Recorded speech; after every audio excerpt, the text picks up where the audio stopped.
Bapak Ibu Saudara semua yang dikasih Tuhan, mari kita akan belajar di dalam pembacaan kitab pada saat ini dari 1 Tawarik pasal 20 ayat 1 sampai 8. 1 Tawarik 20.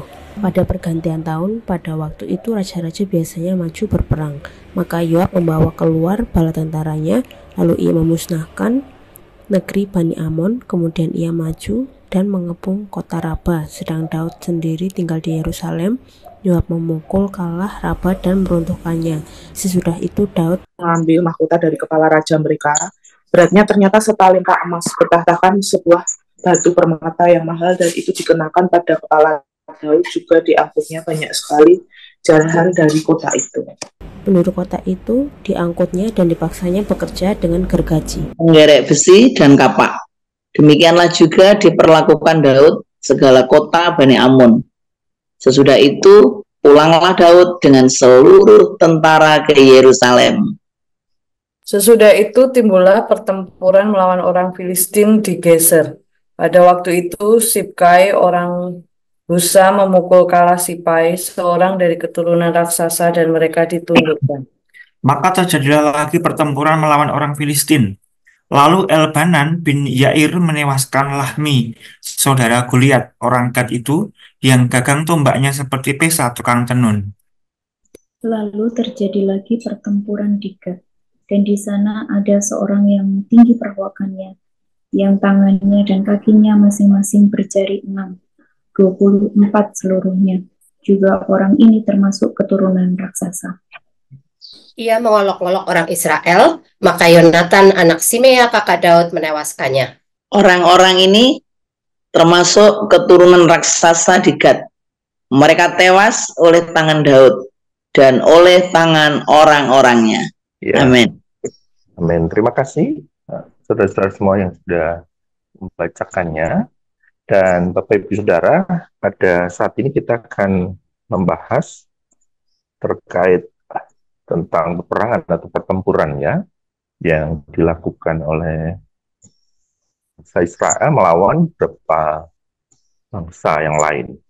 Nah, kita bisa melihat di dalam pasal ini bagaimana Daud dan orang-orangnya berhasil mengalahkan musuh-musuhnya. Tentu semua karena Tuhan, ya. Tuhan yang menyertai dan juga menolong mereka. Ada dua pertempuran. Yang pertama, kalau kita melihat di ayat 1 sampai dengan 3, itu pertempuran melawan Bani Amon. Dan pertempuran waktu itu dipimpin oleh Yoab. Jadi Yoab panglimanya Daud memimpin pertempuran, dan kita bisa melihat bagaimana Tuhan memberikan keberhasilan.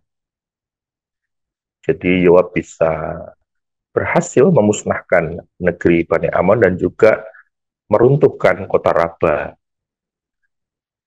Ya, kita mungkin bertanya-tanya ya, kenapa Daud kok tinggal di Yerusalem? Oh, hanya Yoab gitu ya. Padahal dia seorang pemimpin, harusnya bisa ikut bertempur, karena waktu-waktu sebelumnya juga Daud yang memimpin pertempuran. Kita bisa melihat referensi ayat di kitab yang lain. Kalau kita melihat di 2 Samuel pasal 12 ayat 26 sampai dengan 31, itu kita sebenarnya bisa melihat memang awalnya Yoab itu yang memimpin pertempuran, tapi setelah itu Yoab juga memohon ya, meminta untuk Daud untuk istilahnya memimpin, sehingga di pasal 2 Samuel ayat 12 pas 2 Samuel pasal 12 ayat 29 itu kita bisa melihat bagaimana Daud mengumpulkan seluruh rakyat ya, dan pergi ke Raba di tempat pertempuran itu, dan Daud juga memimpin di situ. Walaupun awalnya memang dia diam di Yerusalem, dan sebenarnya ketika seorang pemimpin diam, tidak bergerak, tidak melakukan apa-apa, memang ada kalanya itu menjadi godaan ya. Ketika orang hanya santai-santai saja, tidak melakukan apa-apa, itu menjadi godaan. Terbukti di peristiwa Daud yang sedang santai itu melakukan ini. Di peristiwa yang lain ya, dia tertarik dengan Batseba. Nah, tetapi di pasal ini memang kalau kita paralelkan pada 2 Samuel pasal 12, itu akhirnya memang Daud juga berperan di dalam pertempuran ini. Sehingga ya ada keberhasilan yang luar biasa di mana Bani Amon dan pada waktu itu bisa dikalahkan, bisa dimusnahkan. Kemudian Daud juga mendapat mahkota yang mahal karena itu setalenta emas ya di ayat yang kita baca tadi. Jadi pertahtakan batu permata yang mahal sekali. Mahkota itu dikenakan pada kepala Daud.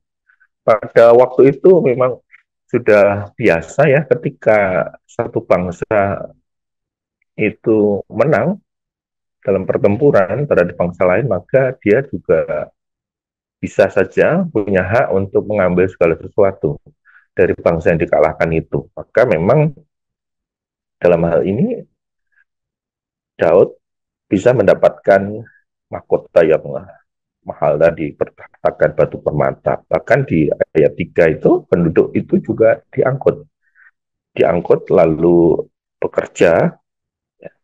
Ada yang dengan gergaji, dengan penggeret besi dan kapak.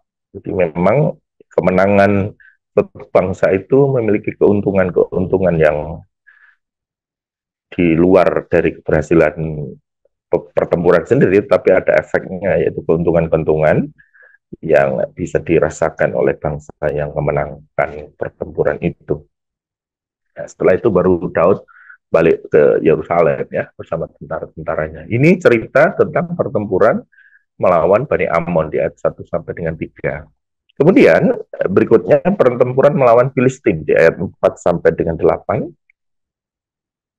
Ada 3 tokoh yang luar biasa juga pada waktu itu, di mana kita tahu bahwa bangsa Filipina itu adalah bangsa raksasa. Jadi tingginya besar-besar ya, tingginya sangat berbeda dengan orang-orang yang lain. Kalau kita lihat, salah satunya misalnya di peristiwa yang lain itu, orang Filistin itu Goliat, orang Gad itu ya, yang dia tingginya 3 meter lebih. Nah, dalam hal ini Tuhan tetap menyertai dan memberikan kemenangan. Ada hamba-hamba dari Daud yang juga melakukan pertempuran ya, di mana di situ ada Sibkai. Kalau kita lihat di ayat 4 itu, Sibkai, orang Husa itu menewaskan Sipai, turunan manusia raksasa, dan Filistin bisa ditundukkan. Lalu ada Elhanam ya, bin Yair yang mampu menewaskan Lahmi, saudaranya Goliat. Tentu ini raksasa juga, orang Gad itu ya. Kemudian ada tokoh berikutnya yaitu Yonatan. Yonatan ini kakaknya Daud. Dia juga bisa menewaskan seseorang keturunan raksasa, karena memang bangsa Filistin itu bangsa yang raksasa, tinggi-tinggi, gede-gede begitu. Nah, ini adalah 3 orang yang dipakai Tuhan tentunya untuk mengalahkan musuhnya, yaitu bangsa Filistin. Nah, 3 orang ini tentu sudah melihat contoh dan teladan dari Daud, di mana Daud sudah sebelumnya sudah mengalahkan orang Filistin, khususnya waktu itu yang dipimpin oleh Goliat. Jadi memang teladan itu penting, sehingga 3 orang itu tentu sudah melihat perjuangan bagaimana heroiknya si Daud melawan orang-orang Filistin ya. Dan 3 orang itu membuktikan bahwa Tuhan menyertai dan menolong mereka. Dari 2 pertempuran ini, saudara semuanya, kita bisa memahami bahwa Tuhan itu menyertai dan memberikan kemenangan bagi Daud dan hamba-hambanya atau orang-orangnya yang mau taat, kemudian percaya pastinya, karena ini terkait dengan nyawa. Jadi seseorang harus percaya kepada Tuhan, dan yang penting juga adalah mengandalkan kuasanya. Ketika mengandalkan kekuatan manusia, pasti akan kecewa.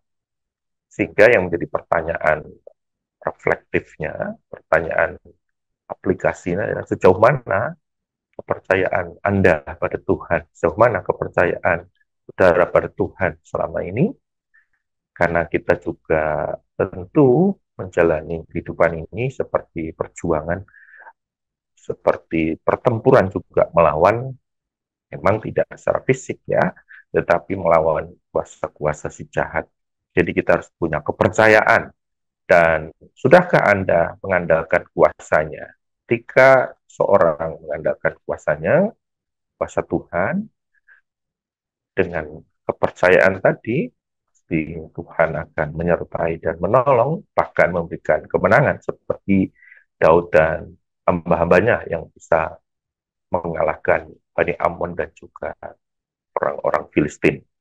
Maka yang harus kita lakukan, saya dan saudara pada saat ini, mari pertebal kepercayaan kita kepada Tuhan dan selalu mengandalkan kuasa Tuhan dimanapun berada, kapanpun, dan dalam situasi apapun.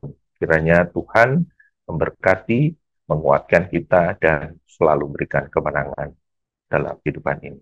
Tuhan memberkati kita semuanya. Amin. Ya, amin. Kita dapat contoh baik 1 Daud lawan Goliat, memunculkan 3 pahlawan Israel melawan raksasa. Karena penyertaan Tuhan kita nyanyikan, ku yakin saat kau berfirman.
kita bersyukur bersama-sama karena kebaikan Tuhan untuk kita masing-masing, diberi hati yang taat, rindu terus bertumbuh ke arah Kristus serupa dengan Dia. Kita patut bersyukur. Biarlah kita mau bersyukur bersama-sama di dalam nama Tuhan Yesus. Kami mengucap syukur Tuhan buat pagi ini. Kalau kami punya hati untuk terus mentaati, mendalami kebenaran firman Tuhan, punya terus niat kerinduan untuk serupa dengan Yesus, dewasa, diubahkan, ada transformasi setiap pribadi, baik karakter pribadi. Tuhan terus ubah kami masing-masing serupa dengan Yesus. Kami mengucap syukur, Tuhan terus sertai. Terima kasih Tuhan, di dalam nama Tuhan Yesus. Biarlah mulut kita selalu terus bersyukur dan mengatakan dengan ucapan syukur, dengan doa, karena iman muncul di dalam mulut kita.